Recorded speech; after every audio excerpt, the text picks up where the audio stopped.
So first of all, I know afternoon sessions, we've all had lunch. There's people that are tired and dozing off already, so I really appreciate you taking the time to come in and listen. My name is Eric Anderson. I work for BMC Software. I'm the CTO for our SecOps business unit. So, BMC, we've got a big, wide range of software solutions, and of course, we're focusing very heavily on the security and operations space right now. We're investing lots and lots of money in the security operations space. But this isn't a sales pitch. This isn't a marketing pitch. We're really going to go over and take a look at some tactics. We're going to take a look at some predictions for the next couple of years. Not predictions from BMC, but predictions from industry analysts, predictions from people that spend a lot more time looking at this than we do. So you can kind of understand what's coming in the future, and then also understand what kind of tactics we might need to put in place to help solve some of those problems. So I'm going to take a look at, first I'm going to start off with just a couple of statistics. This is an interesting one. This is one that we've been tracking for a while. We've run it for a while. BMC and Forbes ran a study, and we surveyed a lot of the C-suite executives that are out there, and trying to understand overall what's causing them problems, what's causing them angst, what's going on, and what are they really focusing a lot of their time on. And the number one item that came out, almost 70% of them said that they've got to change their security strategies. Should be no surprise to anybody in this room. We've got to change our security strategies. And the reason we have to change our security strategies is because of the sheer amount of digital transformation that's going on in their organizations. And let me look at another slide here that kind of shows this in a visual sense. I like to call this our tsunami of technology. If you look back 10, 15, 20 years ago roughly, you still see application stacks, and you still see different technologies. Come on in and have a seat. That's okay.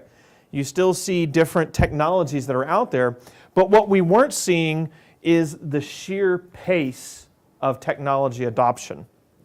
Okay, this is creating a perfect storm for the hackers right now, because when you look at all these different technology stacks that are being implemented, instead of a new technology coming out or a new strategy coming out or a new software package coming out, and companies taking a look at it, analyzing it, waiting until it's a bit more mature and then putting it in place, we're adopting these technologies so incredibly fast that once you start looking at all the interconnection of all of them, start looking at how they work together, how they're sharing data, how their things are feeding back and forth, and how you have to secure all these technologies, vulnerabilities happen to be one of the last things that get hit. Okay, and what that means is all this wave of technology is about to come crashing down on these organizations because we can't secure this like we've been securing everything in the past. And I'm going to show you an example of that and take a look at a couple of ways that we can help solve this. Now, first and foremost, again, we ran this study. We started looking at all of the transformations that's happening. Not only do we see some of these trends, but then we have to stop and ask these C-suite executives why. What's going on, and how might we be able to help in the long run? So when we look at this, we see some significant barriers to help that particular problem. One of the top problems that we see right now are legacy tools and legacy processes, right? When you're adopting technologies this fast, but you have processes that were defined 10 years ago, procedures that were defined 10 years ago, tools that have been in place for many, many years, you can understand why rapid new technology coming in doesn't quite mesh with processes, technologies, and tools that have been out there for a long time. Cloud, I'm not sure how many people are in the cloud today here. I know for outside of government organizations, it's a massive number and it's all over the place. Inside local and federal governments, cloud adoption is a little bit slower, but today securing the cloud is a very, very immature space. So when we look at what's keeping the C-suite executives up at night, and they say security obviously is the number one, then we start diving into why, right? What's going on here? Legacy tools and processes, cloud security and operations, and this is actually a really big one.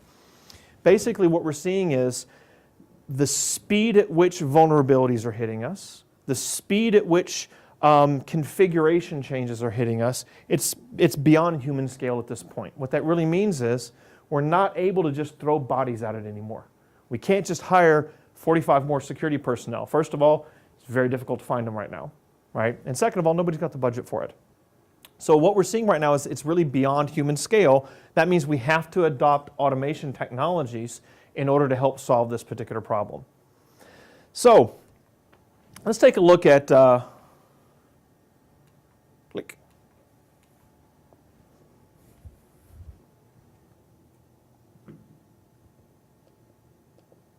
Here we go. Let's ask a question here. If you think about cybersecurity, and I've asked this question a lot to a lot of different people in the past. If I ask you about cybersecurity, if I ask you about protecting against hackers, the first thing you think of, typically, to me at least, tells me where you work in the organization. And I usually will get one of two answers when I ask this particular question. The first answer I get is, well, I need to protect my environment, right? And this is usually a security-focused view. I need to protect things. I have to have my boundary firewalls out there. I got to make sure the bad guys stay out, right? I've got to make sure my port flows coming and going are all understood and well known. And I've got to basically protect against the big bad outside world. That's usually a security-focused view on it. The other answer I typically get is, I got to patch. I got to patch everywhere. Because all these tools and technologies have vulnerabilities, and I got to get them patched out there. So you've got a protect versus a prevent struggle going on. And we see this a lot. There's a tug of war between a securities team and an operations team, right? The security team is out finding all the problems.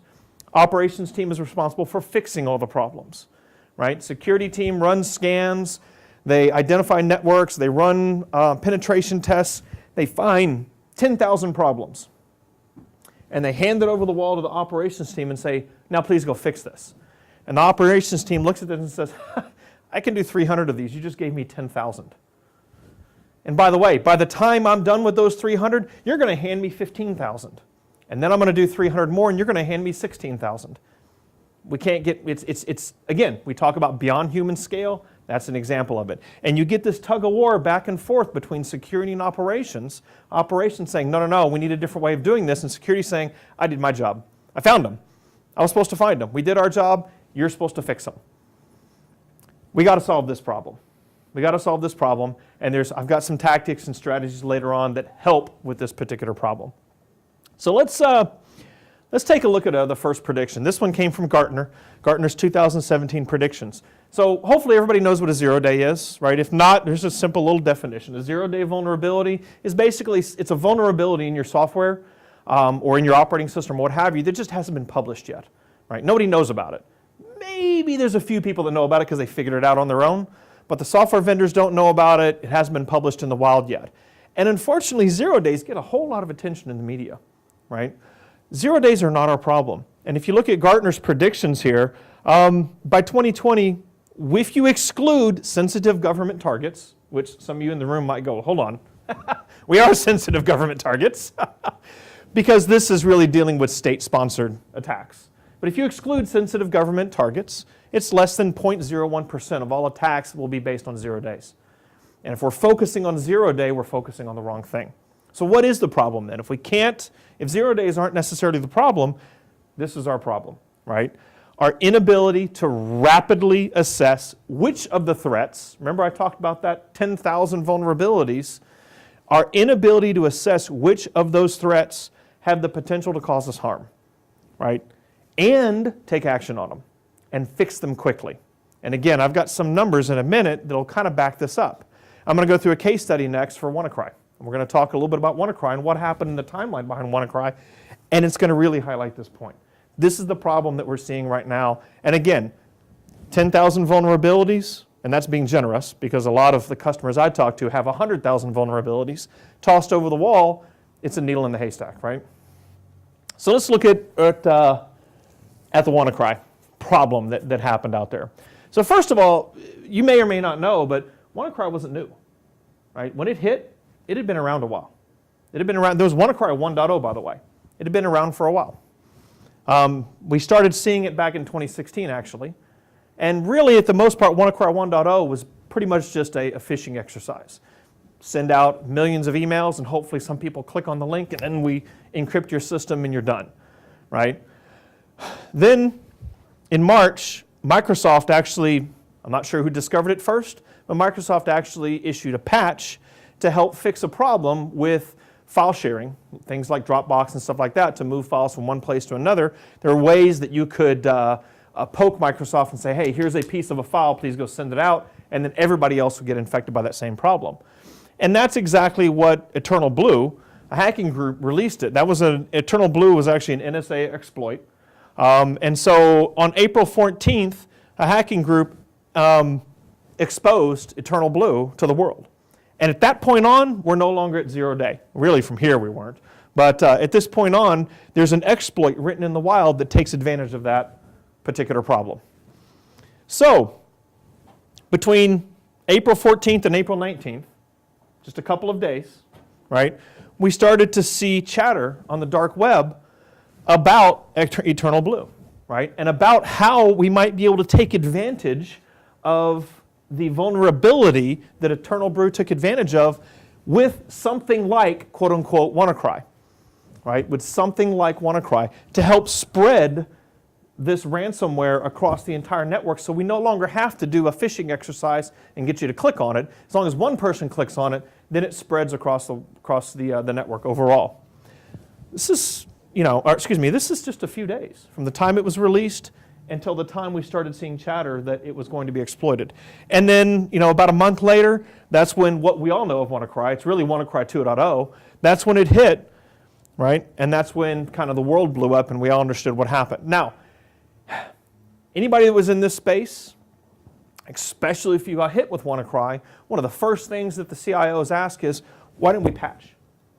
We knew about this in March, evidently, or at least the industry knew about it in March. Why didn't we patch? Come on, guys. That's what your job is, right? Security team says, oh, we scanned, we found it. Look, it's in our list right here. Number 7,028 in our list. Well, guess what? During this exact same time, Wannacry was listed as an 8.5, or excuse me, the CVE itself was listed as an 8.5 on the scale of criticality. Now, some call that a high, some call that a critical, depending upon which scale you go by. During the same time frame, in March, we had 1,300 other CVEs released. April, we had 1,500. In May, we had over 1,000. So that's almost 4,000 CVEs. Of those 4,000, 1,100 were critical or high. Most organizations can't handle that kind of load, right? We're not looking at, oh, great, so I should have picked the 1 out of 1,100 or the 1 out of 4,000 and fixed that particular one. That's the problem we have to solve right now. That's the problem we have to fix. And that's what threat-centric remediation is all about. Understanding not just that there's a CVE, there's a patch for this, but understanding which of those patches have active threat vectors against them. Because here's a hint, there's not a whole lot of them out there, right? Of those 4,000 that were released during this time frame, I only know about one. This one, that actually had a threat vector against it. It's pretty easy once you start looking at that kind of data to say, well, obviously we need to attack that one, long before Wannacry hits. And we've got some data that backs that up. So this is the problem that we see in the market right now. This, to me, is the biggest issue we have. On average, right, it takes us 193 days to patch after we find the vulnerability, right? And this is an industry-wide average, 193 days to patch. So you know about the Microsoft patch that came out. 6 months later is when it actually gets implemented. Yet, if you look at this, the exploits, the hackers, are starting to exploit those vulnerabilities as little as 7 to 10 days. They're penetrating before we can actually patch. How can we solve that? Here's another set of numbers, right, that you should find very interesting. 85% of all successful attacks happen because of 10 vulnerabilities. Right now, 10. I can patch 10. I don't have a problem patching 10. Figuring out which 10 to patch is the key. So the threat-centric vulnerability strategy. Now this data came from Gartner. This is, again, from their top cybersecurity trends for 2017. First things first is you have to stop assuming that you're going to patch everything, right? It's not possible. We know it's not possible, and we need to make sure that our management, our executive management, understand that we're not going to get it all. It's not going to happen, so we need to stop trying. And the reason I say we need to stop trying is because the moment we say we're going to start with one, we're going to work our way down to 10,000, we lose sight of the bigger picture. The bigger picture is, which ones of those 10,000 should we be going after? Not all of them. We're not going to get to all of them. Stop trying. You can't possibly make your assets fully secure. Again, we should stop trying. You never know how secure your organization is. There's actually a fourth one on there that says, and you never know how secure your partners are either. But it didn't quite match with what we were talking about here. Now I want to use some kind of proof points here. So far this year, there's been over 10,000 patches, 10,000 security-based patches, or CVEs, have been issued so far in 2017. All of 2016, I think we only had 8,000 roughly. So far, halfway through the year, this data is a little old. It's maybe a month old. About halfway through the year, we've already surpassed 10,000 security-related patches that are out there. And here's another interesting sample. Over 450,000 samples of ransomware. So a sample isn't necessarily a unique version of it. A sample is a unique signature. So if you're relying on scanning tools that scan and look for signatures, right? So far this year, we've got over 450,000 samples. We're not going to be able to attack that. That's beyond human scale. We're not going to be able to assume that we're always going to be able to scan our environment and pick up all the ransomwares that are out there to try to block the ransomware from migrating from place to place. We've got to keep it out in the first place, right? But if we try to block it once it's in there, by looking at the network signature and everything else, it's a foregone conclusion that we're going to fail. Now, of this, excuse me, only 5 CVEs have been utilized in malware attacks this year. 5 vulnerabilities overall, all year long, have been used. And this isn't my data, right? This is Gartner's research data, and they've got tons of analysts scouring. They looked at 25 years worth of data when they came up with this model overall. Over the last 7 years, only 157 CVEs have accounted for 99% of attacks. You know, anybody in operations should be cheering right now because they look at this and go, I can do this. For the last couple of years, you've been throwing 10, 20, 30,000 a month at me, and I know there's no way I can do that. 157, I can do that. I can handle that. That's doable, and that's for the last 7 years. Right? So far this year, only 5. Maybe there's 6 by now. Maybe there's 7. But we're dealing with manageable numbers. The key to this is trying to understand overall, which of the CVEs actually have vectors against them. And that's what operational intelligence is all about. Operational intelligence is trying to bring scanning data in with data that you own and you understand from your environment, right? What's out there, and understanding the threat vectors that are against them as well. So the CVE score is not enough. Key point, if you just patch based on CVE score, you would have had 1,100 to patch when Wannacry hit. You need to prioritize and fix threat vectors first.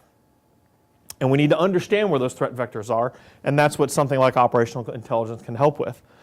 You need to prioritize based on business service, network placements, and usage. Because again, we're not going to be able to fix it all, so we need to help prioritize what do we fix. If you've got a critical business system that has, 150 million customer records on it, maybe we should try to fix that first before we get into fixing something else down the road that's a development system on somebody's box. If all you're getting is scan data from your scanning tool, and it's saying here's 1,000 IP addresses with 7,000 vulnerabilities, and you hand that off to the operations team without some kind of operational intelligence built into it, your operations team is not going to know what do I work on first, and they're going to start with that top-down approach, and you're going to miss the most important things. And then the last thing you really need to do is identify blind spots, right? A blind spot is really just a system that didn't get scanned, right? You run a Rapid7 scan or a Qualys scan or what have you, and you don't really know from a security standpoint, you don't really know, did I scan everything? Now, if you only have 100 systems that you're managing, yeah, you can figure that out pretty easily. If you've got 20,000, you're not going to go through this line by line and figure it out. So you need some kind of blind spot analysis to ensure that I scanned and I'm patching everything, right? Not just 10% of my environment. This is something that at BMC we can certainly help with. We've got a tool called BMC Response. And again, I promise this wouldn't be a marketing pitch. I've only got one slide on our tool here.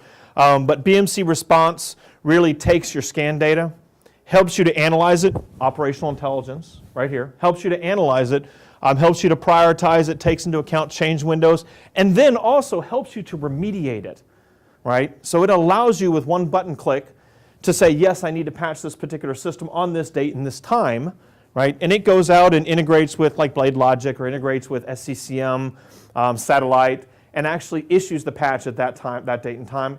If you have a change management solution and you need to get it integrated into your full change, that's fine, that can happen as well. And then it won't issue the patch until after you've got that change approved.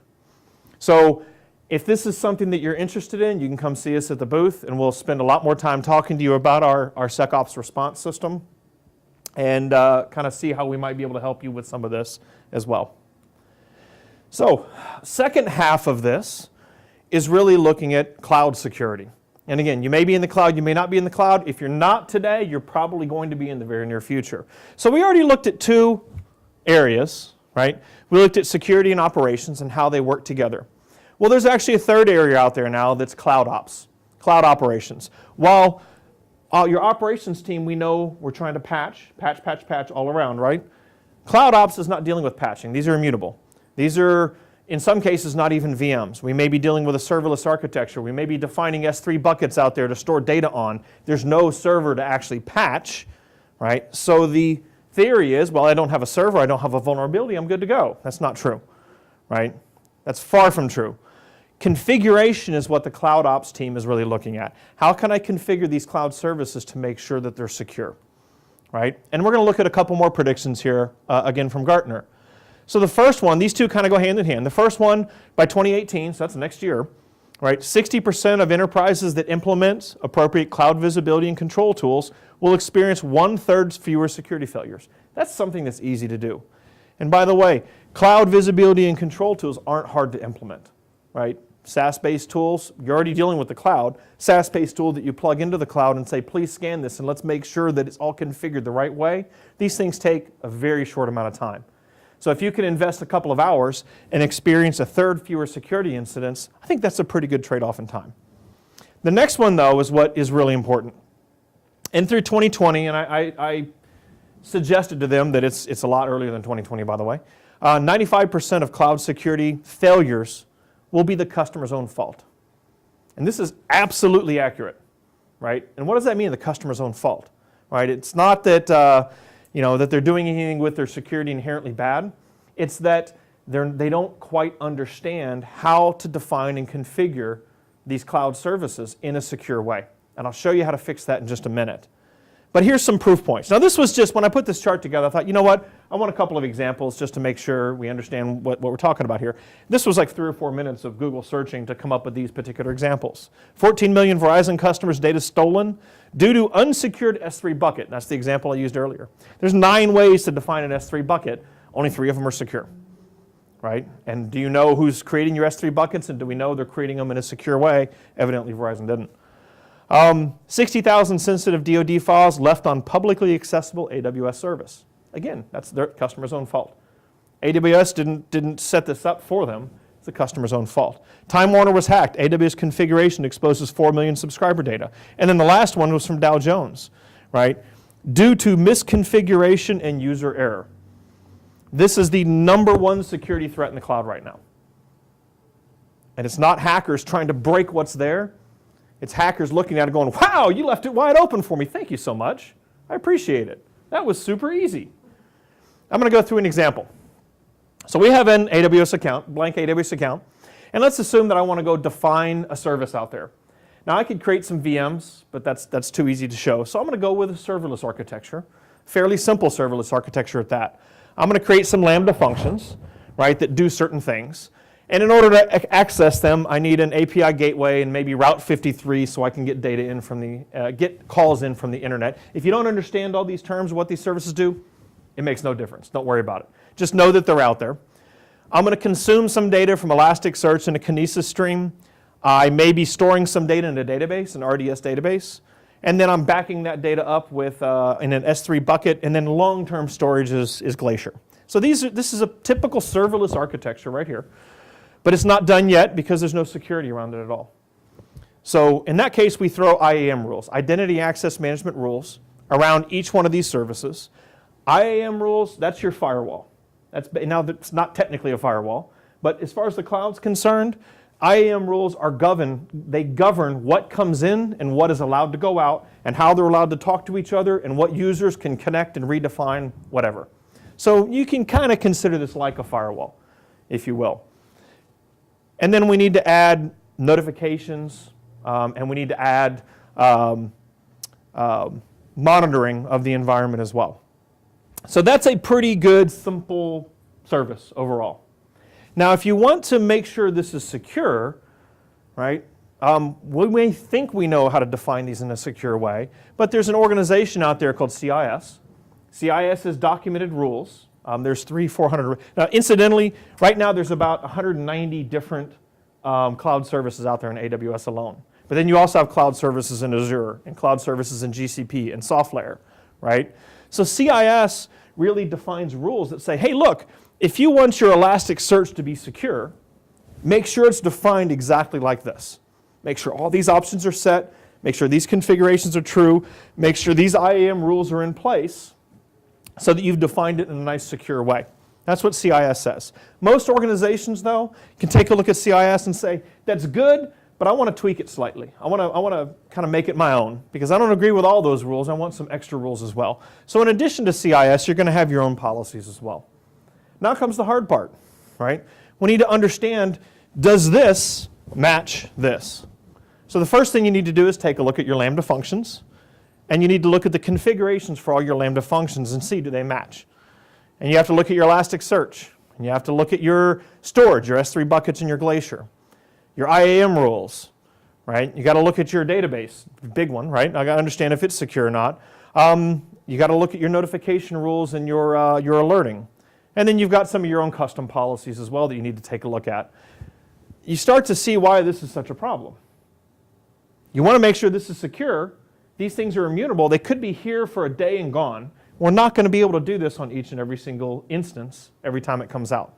But this, as simple as this is overall, some would laugh when I say simple, it's not quite reality. That's more like reality. That's an actual real serverless architecture defined out there. Now, those could be servers, or they could be serverless like they are today. You still have the same problem. Can you imagine what the right-hand side would look like now? Still not quite dealing with reality because you never really have one solution deployed in AWS, right? You've got a bunch of solutions out there, and they're all defined in their own unique ways. You can start to see what the right-hand side will look like now. Still not quite reality, though, because you've got more than one AWS account. You've got your pre-prod account and your QA account, which should mirror this, but you don't know. And then you've got development over there that's the wild, wild west. I mean, we deploy all kinds of new services out in development and hope they're secure, but we don't really know because nobody's paying attention because it's development. And development certainly doesn't look like the rest of it. And then this is what is actual reality. You don't have one account. You've got multiple accounts. You've got multiple Azure accounts. You've got GCP. You have SoftLayer. You may have some on-prem solutions out here as well. You've got VMware on-prem. You've got Hyper-V Farm on-prem. How can you possibly understand all this? When I talk about being beyond human scale, right, especially for cloud security, this is what we're talking about. So again, one slide on this. This is our policy service.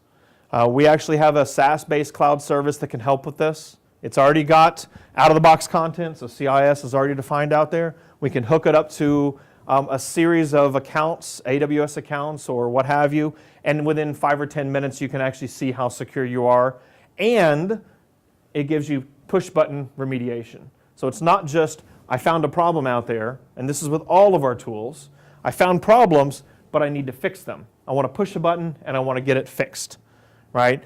We can handle cloud, and we can handle on-prem, right? And it'll also handle, which is a different use case that we haven't defined yet, it'll also help you secure your DevOps pipeline. Anybody that's in DevOps, you can get to near real-time deployment of code by checking in code and having automation kick off your build, having automation kick off your deployment for continuous delivery. Well, that's great, but we also need something to understand, are we using any third-party libraries that are vulnerable? Because there's thousands of them out there that have vulnerabilities in them, and it can help you secure that as well. So with that, I'm not going to cover a lot on this slide, but just know that at BMC, in the security and operations space, We've got a number of solutions and tools that are built to help solve these particular problems. I'm going to be up here for the rest of this session. If you have any questions or what have you, you can come up and talk to me. We also have a booth outside, and you can come talk to us as well if you have any questions. So with that, I'm going to call it a day and see if anybody has any questions. Nope. Thank you very much. I appreciate your time.